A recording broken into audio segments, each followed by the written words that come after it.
তো হ্যালো বন্ধুরা, আজকে আমরা আবার দেখব রিজনিংয়ের একটা নতুন ট্রিক্স। ট্রিক্সটার নাম হলো ক্যালেন্ডার ট্রিক্স, এবং সেই ক্যালেন্ডারের ভিতরেই আজকে দেখব কি না কোনগুলো নর্মাল ইয়ার আর কোনগুলো লিপ ইয়ার। যদিও তোমরা এগুলো জানো, তাও এগুলো কনসেপ্ট দেওয়ার জন্য আরেকবার দেখে নাও।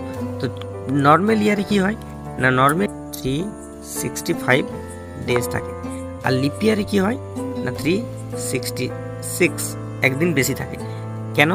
কারণ যেটা ফেব্রুয়ারি মাস হয়, ফেব্রুয়ারিটা লিপ ইয়ারে কী হয়েছে না 29 দিন, আর নর্মাল ইয়ার যেটা নর্মাল ইয়ার সেদিন কত থাকে 28।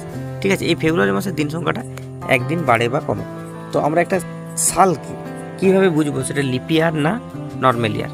তো দেখো, তো কোনো একটা সাল যেমন এখানে 2008 দেওয়া আছে, এটাকে আমরা 4 দিয়ে ভাগ করব। যদি 4 দিয়ে ভাগ করার পর সম্পূর্ণরূপে মিলে যায়, যদি কোনো ভাগশেষ না থাকে, তবে সেটা লিপ ইয়ার। আর আমি 4 দিয়ে ভাগ করার সূত্রটা কী বলেছিলাম, যে লাস্ট দুটো ডিজিটকে ভাগ করলেই হবে। তো দেখো 08কে 4 দিয়ে ভাগ করা যাচ্ছে, ঠিক আছে, তার মানে এটা কি লিপ ইয়ার। ঠিক আছে, এটা লিপ ইয়ার। তাহলে এইখানে ফেব্রুয়ারি মাসের দিনের সংখ্যা কত হবে 2008-এ 29 দিন, এবং বছরটার দিন সংখ্যা কত হবে 366 দিন। নেক্সট দেখো 2013, দেখো এখানে লাস্ট যে ডিজিটটা আছে সেটা কত, এই যে লাস্ট আমরা দুটো ডিজিটকে দেখব 13 তো হচ্ছে 4 দ্বারা ভাগ করা যায় না, তাহলে এটা কি, এটা লিপ ইয়ার নয়, এটা কি নর্মাল ইয়ার। এটা কি নর্মাল ইয়ার, বুঝতে পেরেছো? এইবারে দেখো এই সমস্ত যে সালগুলো থাকে 2000, এগুলো কি বলা হয় শতাব্দী।